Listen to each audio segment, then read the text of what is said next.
She died in silence. No sword, no screams, no final speech. Only the slow, humiliating rot of the body from within. Empress Gisela of Swabia was not murdered by a blade, nor betrayed by a rival. She was undone by something far more common: dysentery, a disease of peasants, of prisoners, of those left too long without care. But that's not the true horror. The horror is this: she was an empress, and she died the way forgotten beggars die, soiled, weakened, and alone. What brought her there? How does a woman born to rule end up collapsing into herself, her insides liquefied, her legacy erased?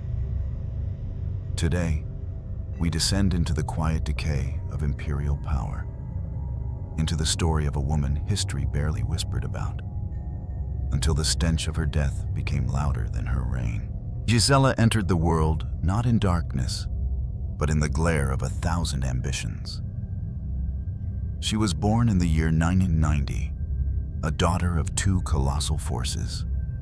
Her father, Hermann II of Swabia, a powerful duke of the Conradine line, and her mother, Gerberga of Burgundy, sister to kings, cousin to emperors. From the moment she took her first breath, her blood was a ledger of alliances.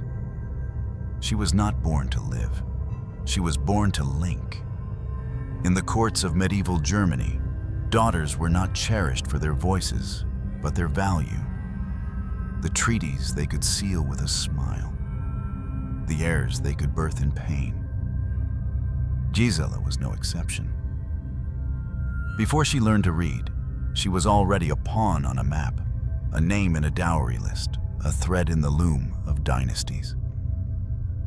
And yet, she was not powerless. Sources speak of her sharp intellect, a seriousness in her demeanor, even as a child.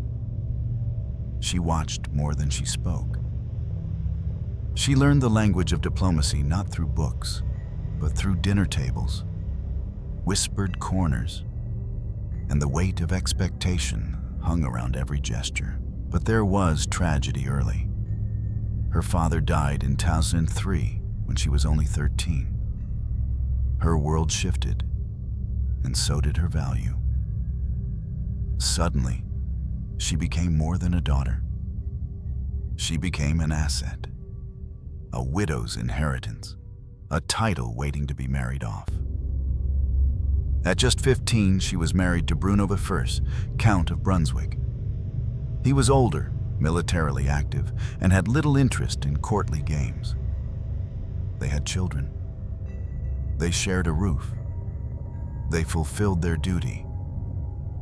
But love, affection? There is little record of tenderness, only records of lineage, written in cold ink on cold parchment. Bruno died not long after, around the year 1010. And Gisela, now in her early 20s, had already buried a husband and borne the weight of a noble widowhood. Yet fate was not done using her. Her beauty remained spoken of in noble circles. But more than that, her bloodline still held currency. In 1016, she was married again, this time not to a mere count, but to Conrad II, a man with imperial ambition, yet no royal blood. It was a match of calculation. Conrad had strength. Gisela had legitimacy. He needed her name to polish his crown. She needed his ambition to secure her future. Together, they became something more dangerous than lovers. Co-conspirators in the architecture of power. Gisela was no longer just a woman of noble birth. She was now destined to be empress. But power, like poison, is swallowed slowly. And at first, it tastes sweet. In these early years, there were glimpses of peace. Gisela was respected for her intelligence, admired for her grace, and praised for her fertility. Bearing multiple children, including Henry, the heir to the empire. She rode beside Conrad during royal progresses. She offered counsel during disputes. She stood, not behind him, but beside him, a silent strategist, cloaked in velvet and obedience. These years shimmer faintly in the few chronicles that mention her. One monk described her as a woman of wisdom and majesty, restrained in word, devout in heart, but always, always defined by men. The daughter of, the widow of, the wife of, never simply Gisela. And so, the world saw a woman rising. But what they didn't see, what no scribe dared to write, was the subtle erosion underneath.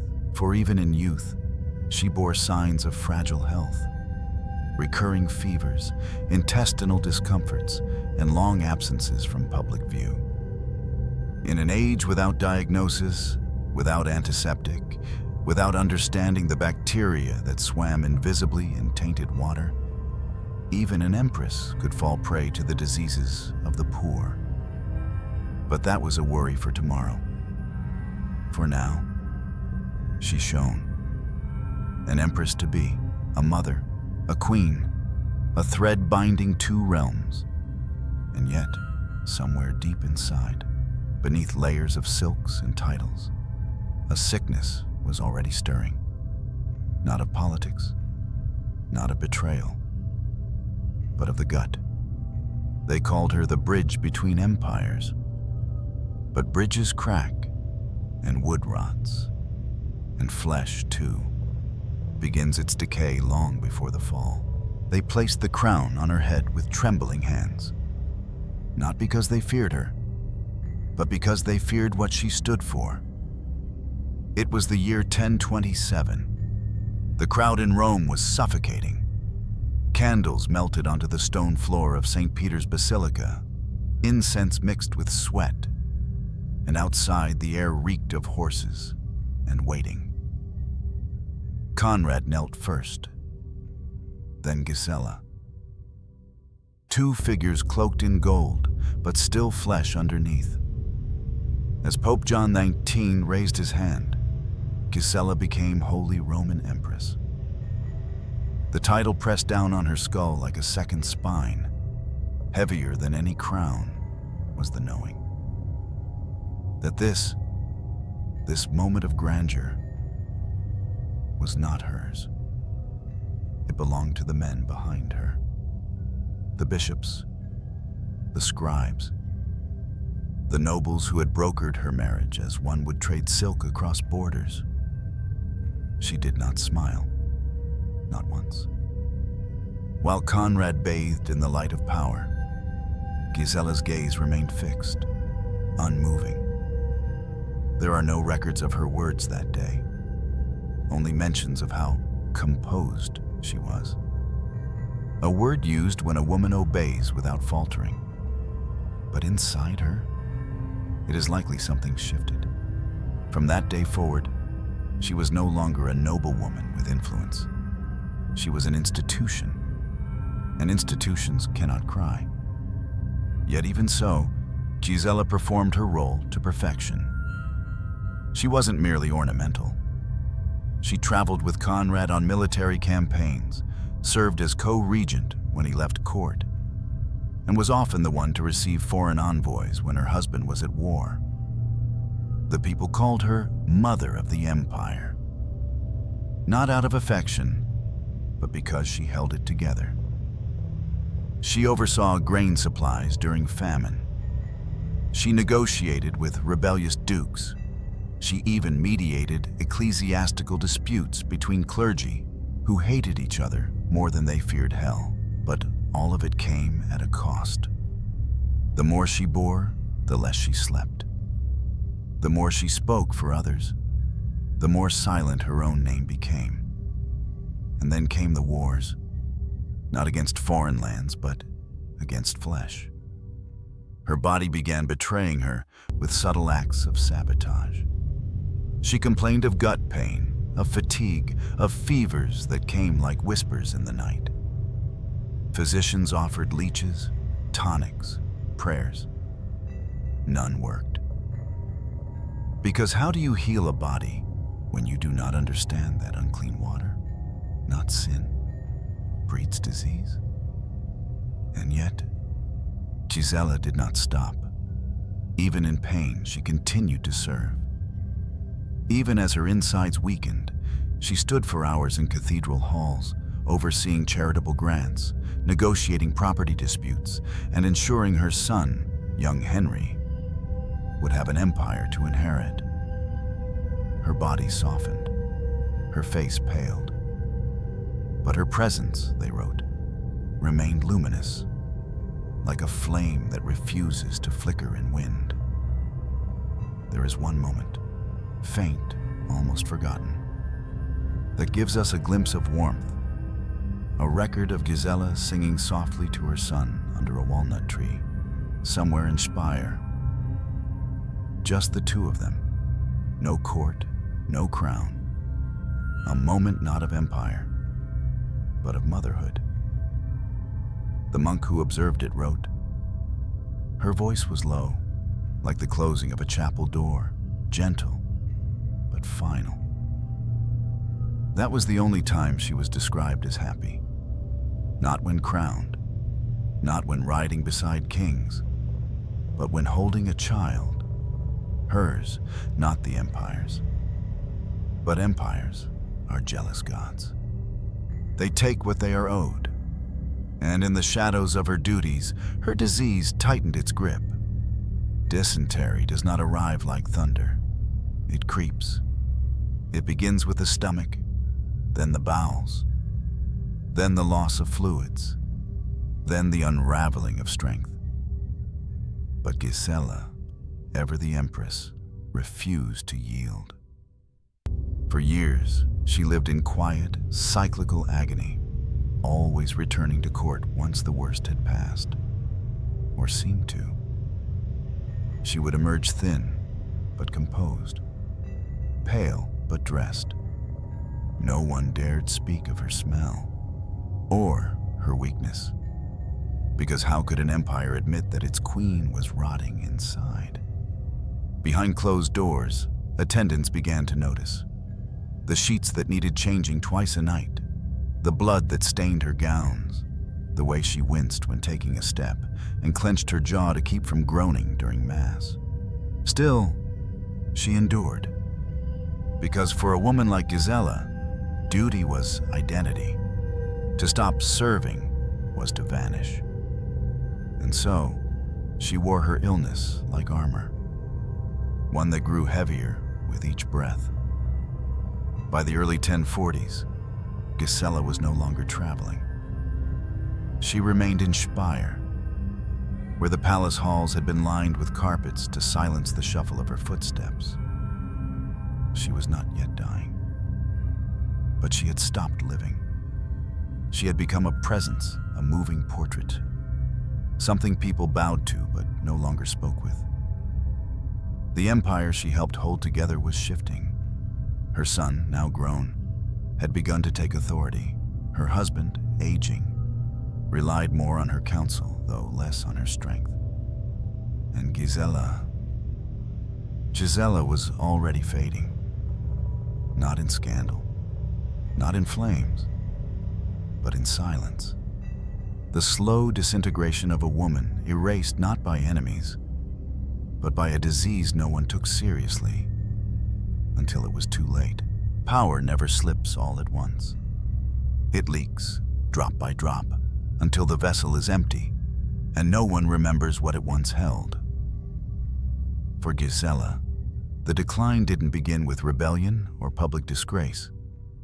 It began with a silence. People stopped asking her opinion.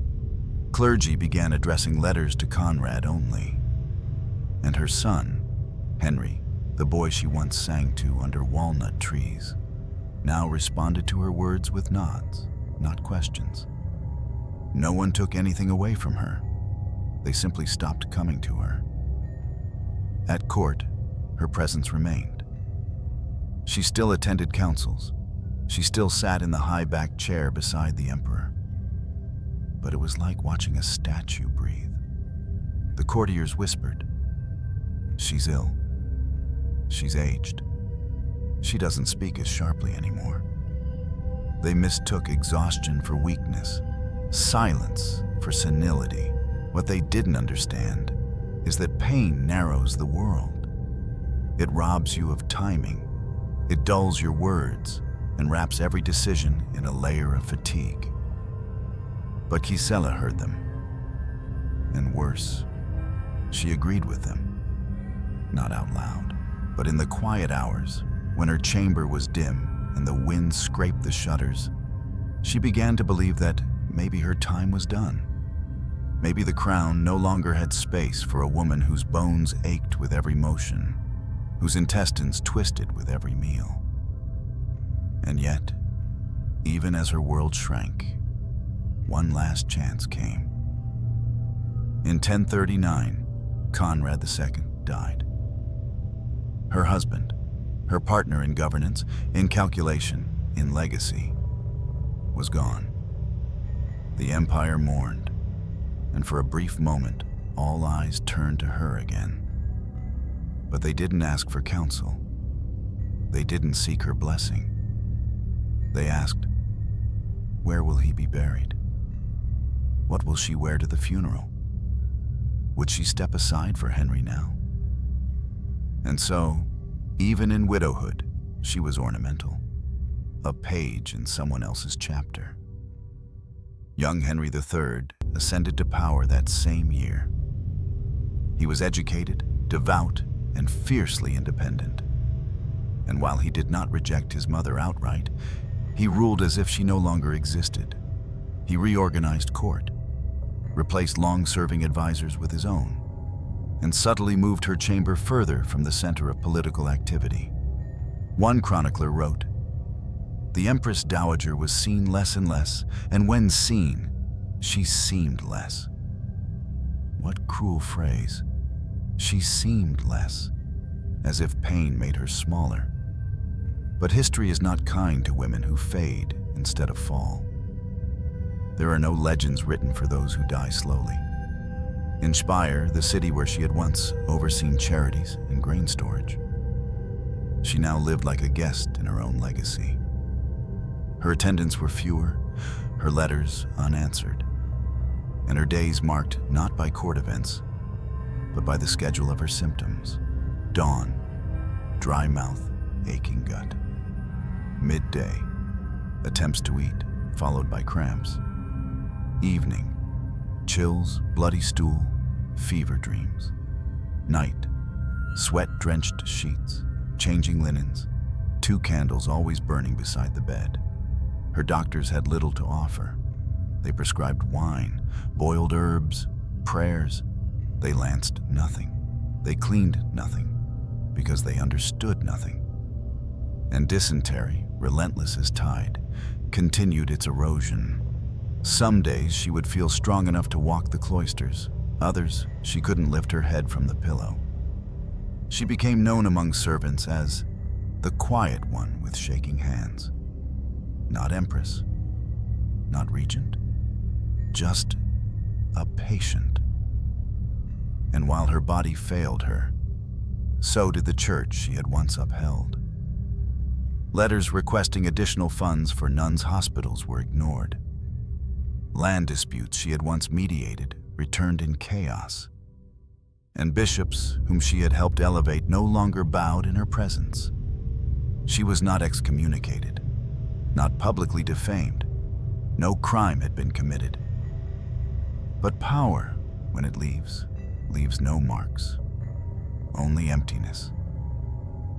Yet perhaps the cruelest moment came not from clergy nor courtiers, but from her own son.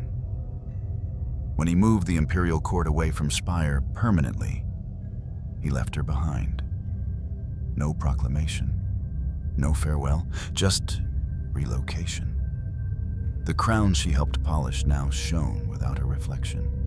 There is no record of her protest, only her absence from all court documents after 1042. She became a ghost, still breathing. A name attached to no action. A relic with a pulse. In one of the last documents bearing her seal, she signs not as Empress, but simply as Gisela, widow. No title, no lineage, no empire. Just a name, and a silence that screamed louder than any fall from grace. It did not kill her quickly. That would have been mercy. Dysentery in the 11th century was not a lightning strike. It was erosion. A slow drowning, not in water, but in one's own fluids. It begins with the stomach. A tightening, then a revolt. A war declared by the intestines. Food turns to pain. Water becomes an enemy. Gisela's days became predictable in their cruelty. Mornings began with blood, not from her mouth, but from deeper places. Places where life used to be processed, now reduced to leaking ruin. The pain wasn't sharp. It was constant, like something gnawing at her from within. Not teeth, but rot. She rarely screamed. She clenched the bedpost until splinters tore her palm, bit her lower lip until it cracked. Sometimes her maids found her whispering scripture, not for comfort, but for distraction, as if verses could drown out the bubbling sickness beneath her ribs. No priest could offer relief. No physician could offer cure, because no one understood what was killing her. They blamed spirits, corruption of the humors, an imbalance of bile. They brought leeches. They burned aromatic herbs under her bed. One record mentions a poultice made of crushed pearls and goat urine applied to her stomach. It did nothing, except add humiliation to agony. Let's not be romantic. She soiled herself, again and again. Silk sheets turned to rags. Gowns once worn to coronations were reduced to wiping cloths. And yet, no one dared speak of it openly, because she was still an empress, because her dignity, though crumbling, was ceremonially preserved. The body has no respect for legacy.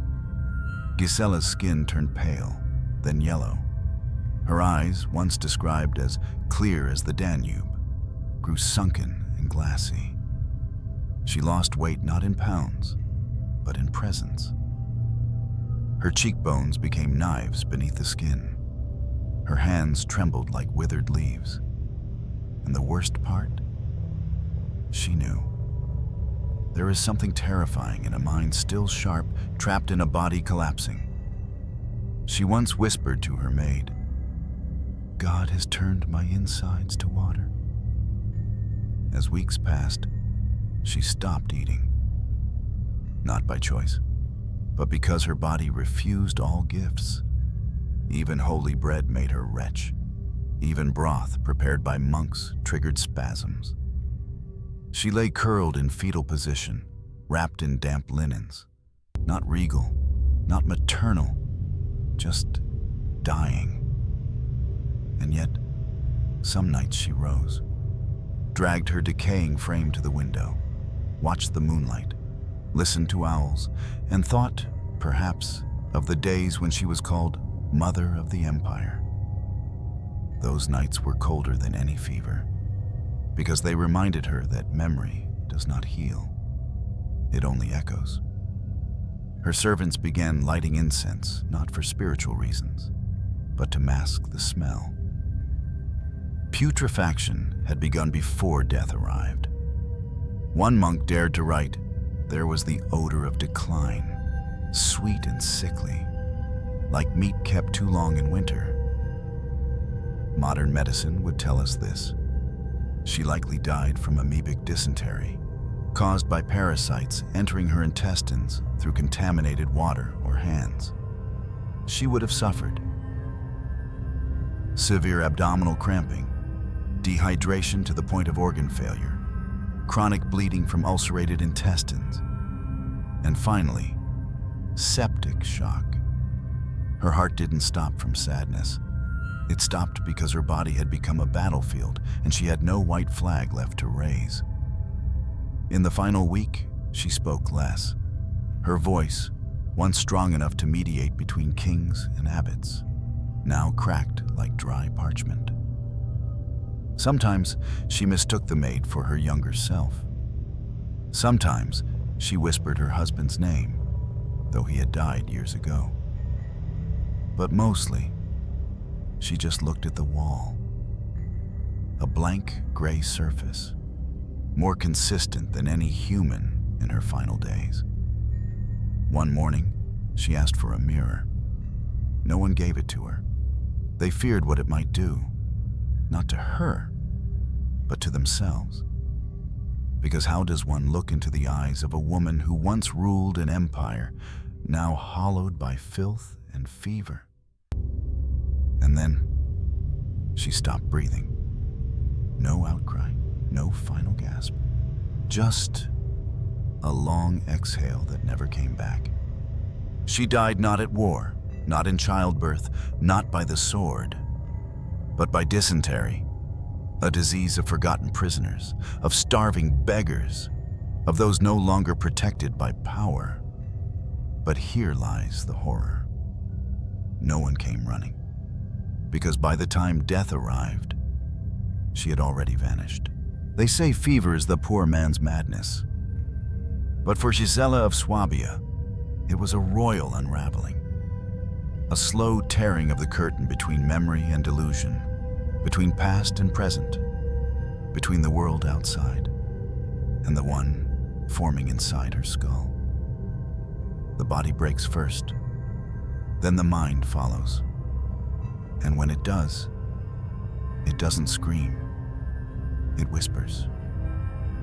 In her final weeks, the fevers returned with vengeance, boiling beneath her skin, blurring the edges of her thoughts like candlelight in a storm.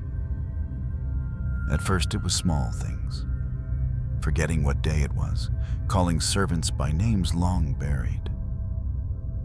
Then came the phantoms.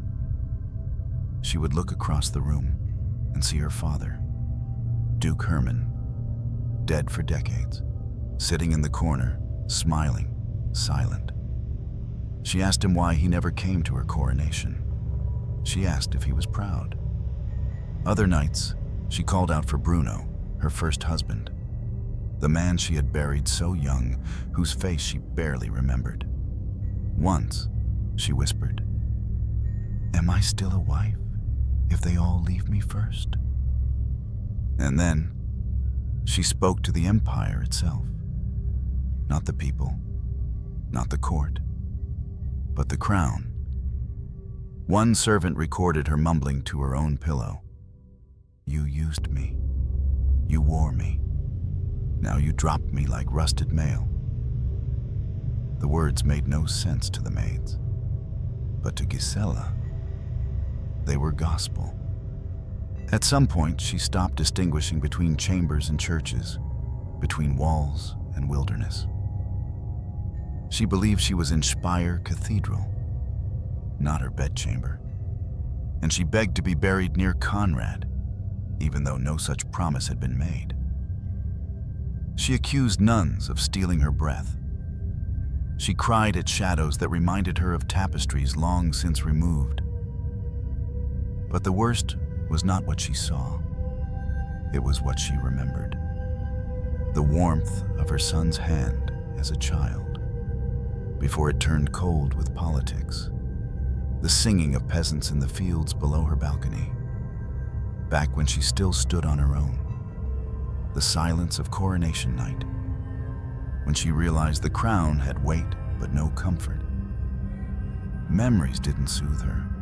They tormented her, like moths fluttering in a coffin.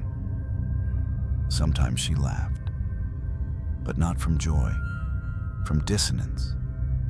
She found it funny how a woman who once held keys to the empire now struggled to hold her bladder. She joked, Do worms bow to queens? And then wept. Attendants grew fearful, not of violence, but of being forgotten while still standing beside her. She no longer recognized faces. She called for her mother, long buried. She asked where Henry had gone, even as he ruled from afar. No one corrected her.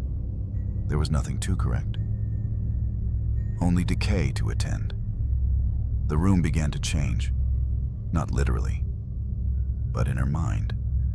She claimed the walls were breathing, that the ceiling was made of teeth, that Conrad was buried beneath her bed, whispering her sins through the stone. Once, she tried to confess to a chair. Another night, she apologized to a basin of water as if it were the Virgin Mary. What modern doctors would diagnose as delirium was, to Gisela, the last freedom. In her broken mind, she could rewrite the ending. She was young again. She was riding beside Conrad, her robes fluttering like wings. They were riding toward a church, not a grave. But the vision always collapsed. Always. Because her body remained. Thin, shaking, sour with infection. And no dream can hold against the weight of flesh falling apart. On her final lucid day, she reportedly asked for parchment. What she wrote is lost, or perhaps destroyed. Perhaps no one cared enough to keep it. But the maid who found the letter said it bore a single line. Let them forget my name, but not my pain. What did she mean? That she knew the world would erase her? That her suffering might echo longer than her legacy? Or was it simply one last plea to not be discarded in silence? And silence, indeed, was all that came. By the last night, she had stopped speaking entirely. Her mouth hung slightly open. Her eyes stared upward, not in terror, not in awe, but in the stillness of someone already between worlds. They lit candles. They hummed psalms.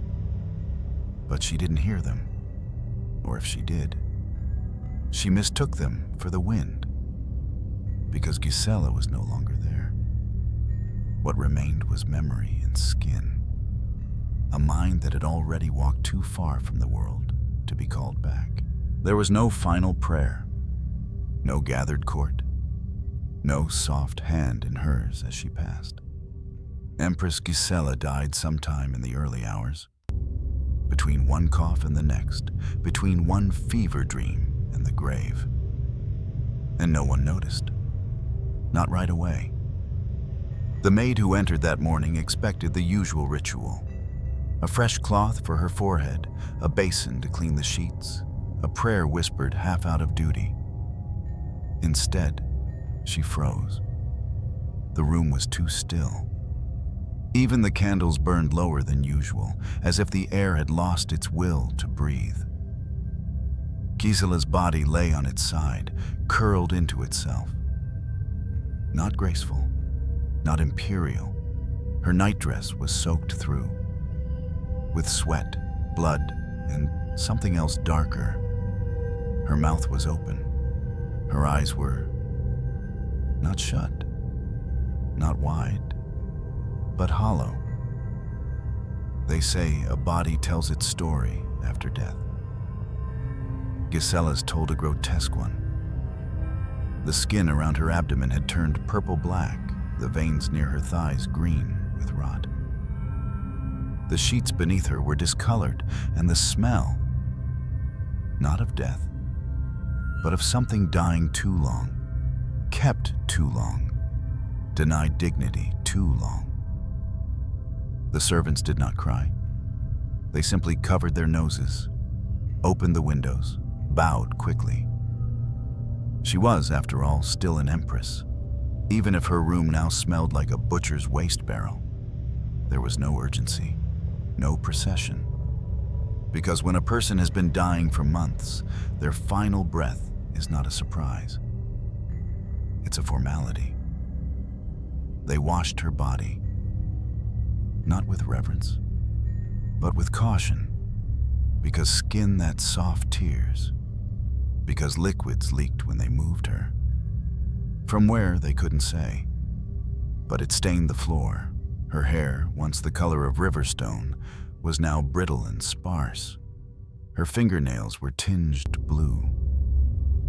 Her lips cracked. Flies had already found the corners of her mouth. The priest who came refused to give her last rites because she had not spoken confession. Because to him, her silence was a spiritual failing. He dipped his fingers in oil anyway, touched her forehead like she might break open, then left without a word. When word reached Henry III, he did not rush to her side. He did not order 3 days of mourning. He did not declare her Mater Imperii. He sent a short letter, a request that she be buried quickly and quietly. And then he moved on, to councils, to treaties, to empire. Her funeral procession was modest, a few monks, 2 carts, no banners. She was placed in a simple wooden coffin, not the marble sarcophagus once prepared for her in Speyer. Why? Because the body had already begun to swell, and time, like memory, was fleeing fast. As they lowered her into the earth, the rope snapped once, jerked the coffin sideways. A sound escaped from within, a wet, cracking cough of escaping gas. One nun crossed herself. Another looked away. No one said, she was noble. No one whispered, she was kind. Because when death takes too long, the living forget the beginning. They only remember the rot.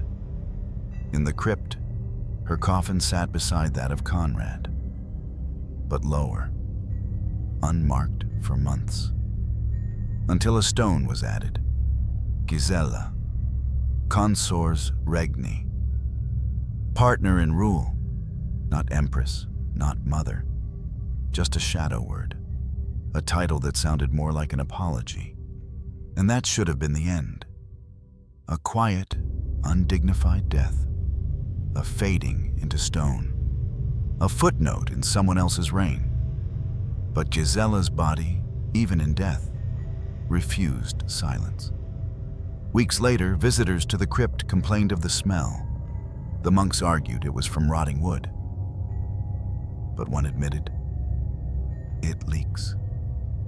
The coffin, it leaks from the corners. They sealed the lid tighter. They burned more incense, but the scent of her death had already soaked into the walls. They had buried her, yes, but they couldn't erase the way she died. Because there's a truth history avoids. Power may fade quietly, but decay does not. It speaks, it seeps, it remembers.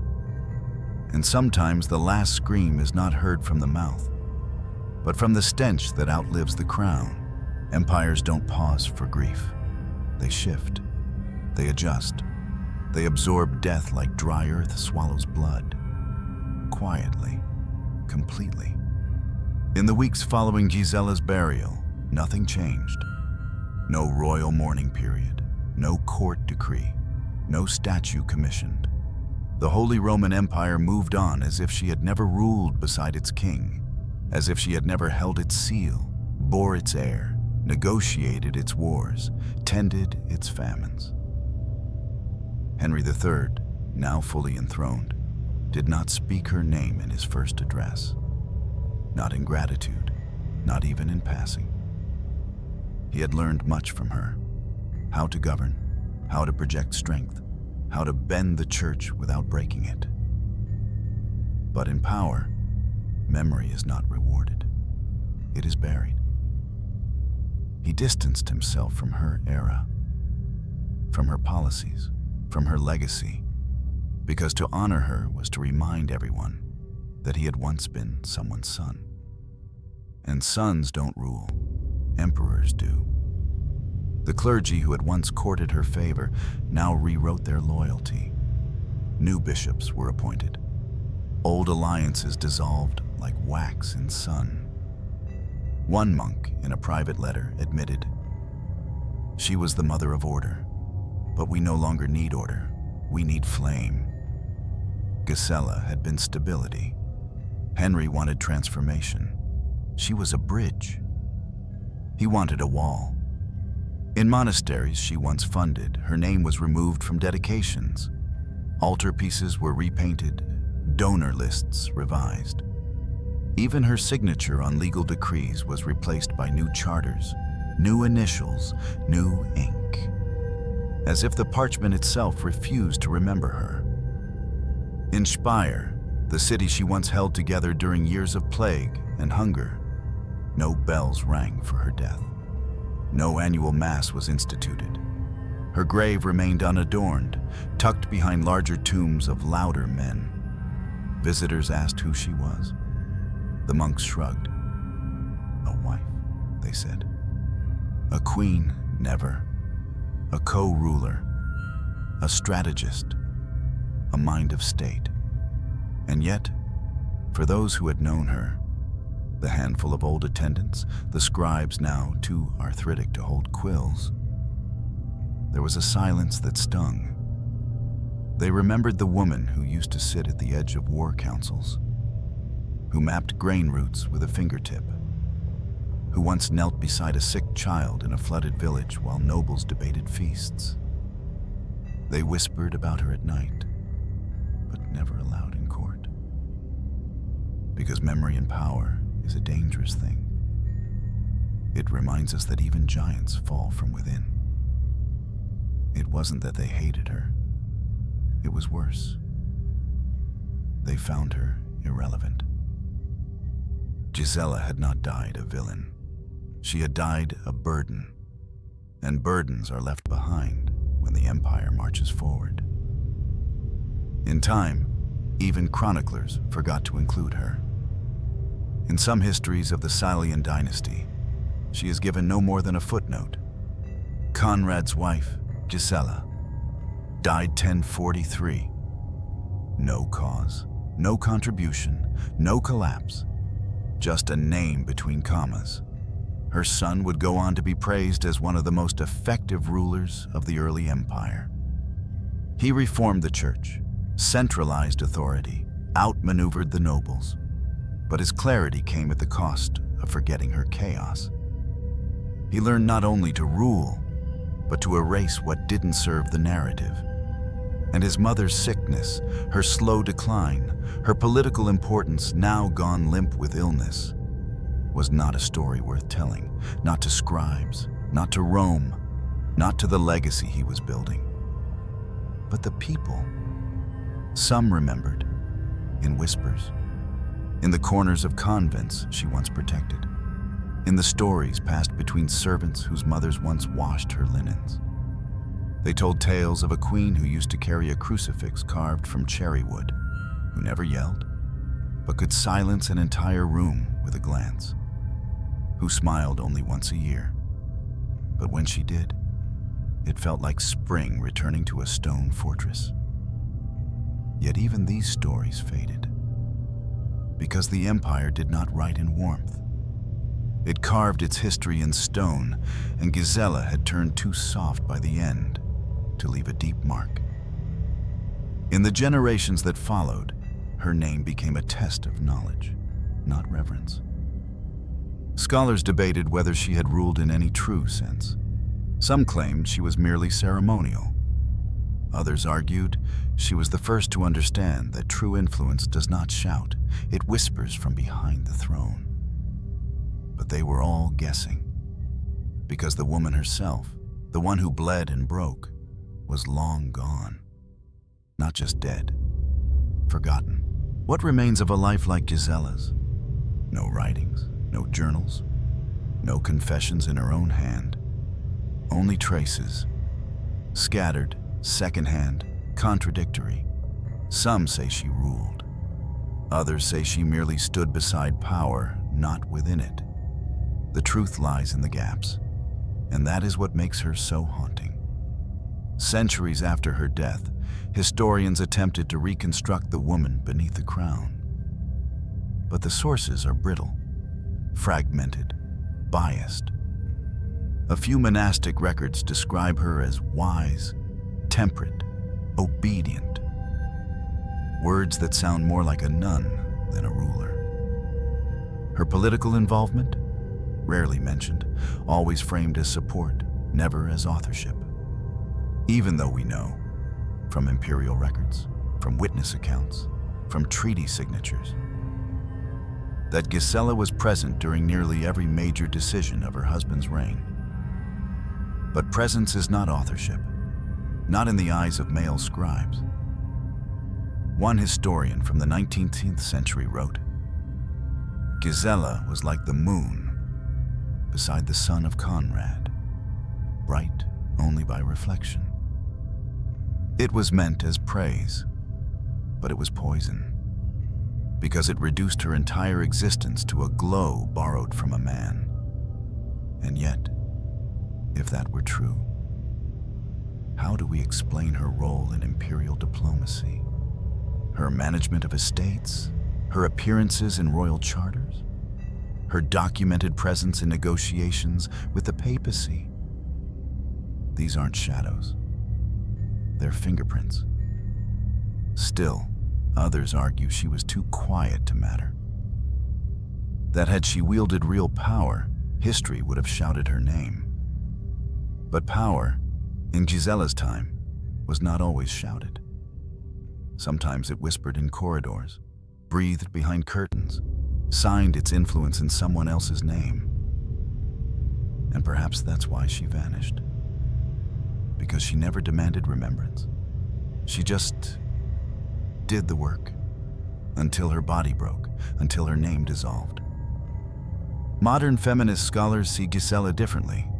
They look at her as a victim of historical erasure. A woman caught between dynasties, married off young, used as a political tool, but who carved a private empire inside the one that claimed her. They see her not as a queen who ruled, but as one who endured.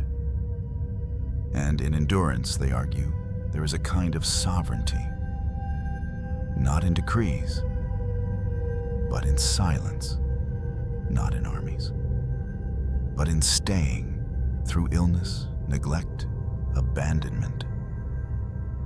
Not many empresses held on that long. Not many died of disease rather than execution or exile. Gisela did, and that endurance meant something. But even that view is debated. Other scholars caution against romanticizing her.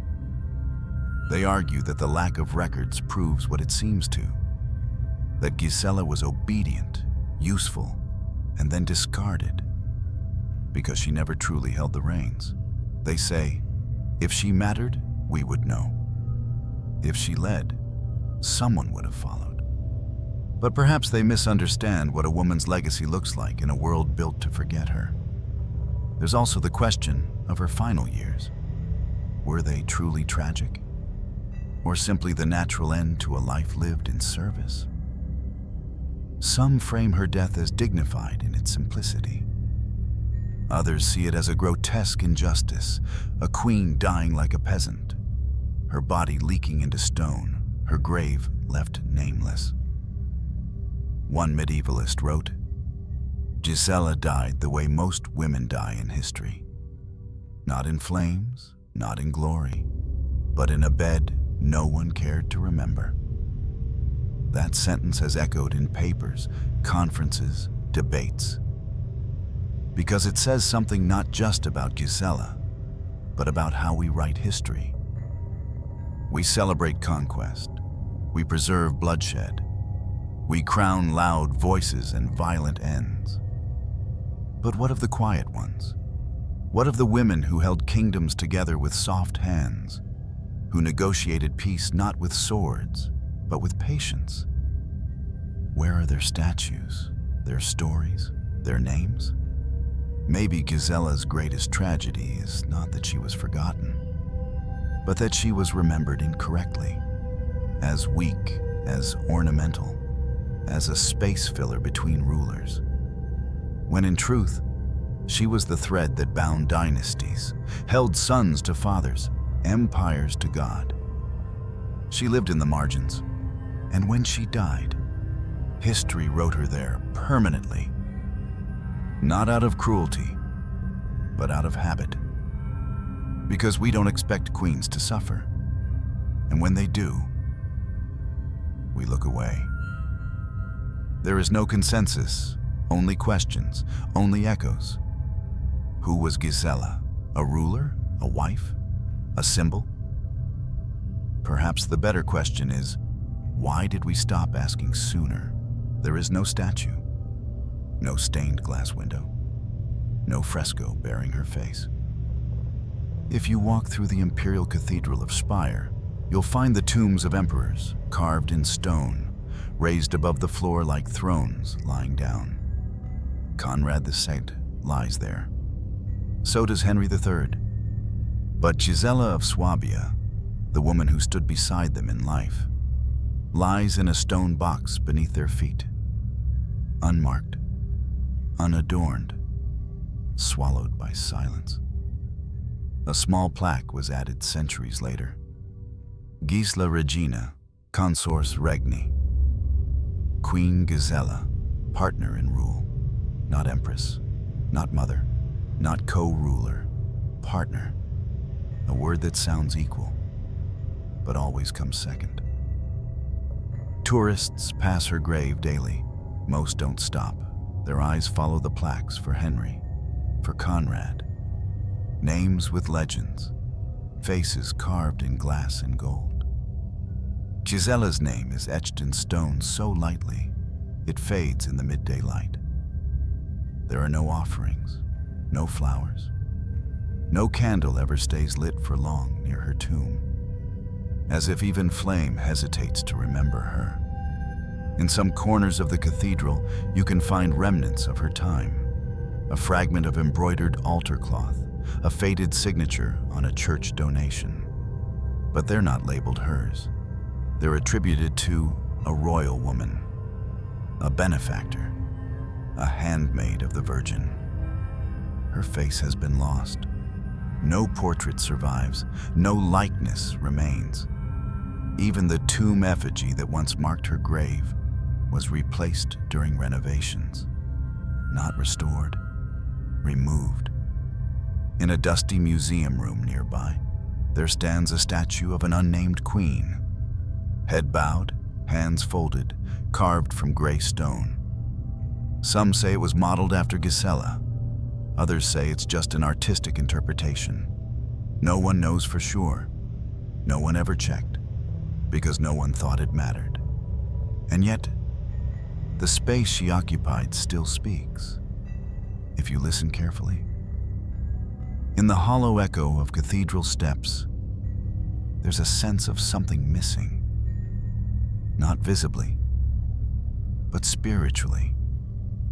As if the walls themselves remember a woman who once kept them standing during famine, who held together a court when her husband was gone, who died without protest, without legacy, without witness. The true monument to Gisela is not stone. It is the absence, the corner of the cathedral where her effigy once lay, the chamber scrolls that list her as unrecorded, the royal lineage chart where her name is written in smaller ink, the stained glass window showing the Imperial family.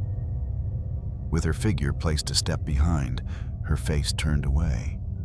Intentional? Perhaps not, but telling. Always near the center of power, never in it.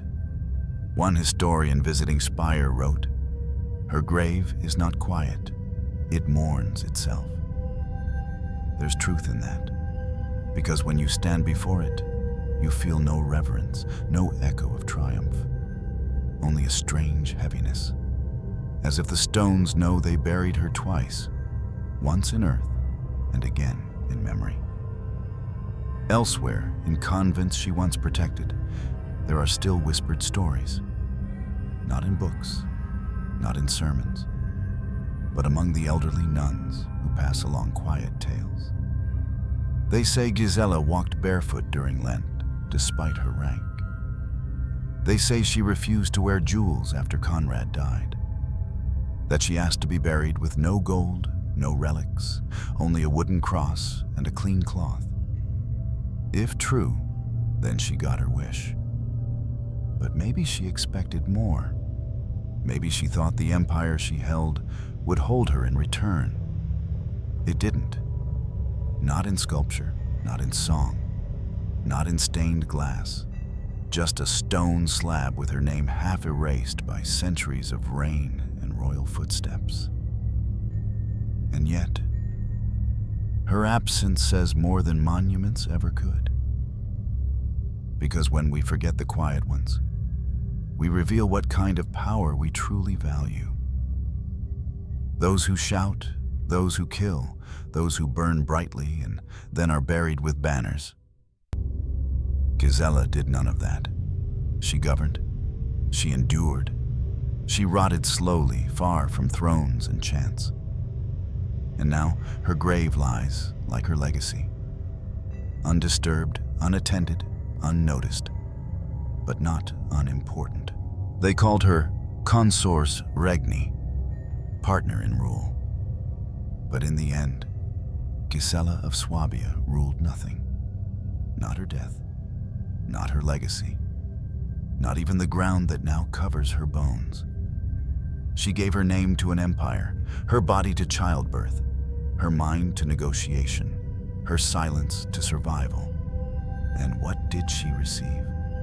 A fever, a bed that stank, a son who didn't visit, and a grave no one tends. This was not a queen who burned like Joan of Arc or who plotted like Catherine de' Medici. No. Gisela dissolved, softly, completely, painlessly for everyone but herself. She is not the tragic heroine of operas. She is not the villainess in chronicles. She is the space left behind when history decides someone was useful, but not memorable. And that is the story we never tell, because it's too real, too human, too close to our own fears. That one day we will be needed, then tolerated, then avoided, then gone. That one day we will give everything and be remembered for nothing. I do not know what Gisela prayed for in her final hours. Perhaps for peace, perhaps for her son, perhaps for the pain to end. But I know this: if power truly respected its caretakers, her name would be carved into every stone she steadied. Yet history does not kneel to endurance, it kneels to noise. And Gisela was quiet.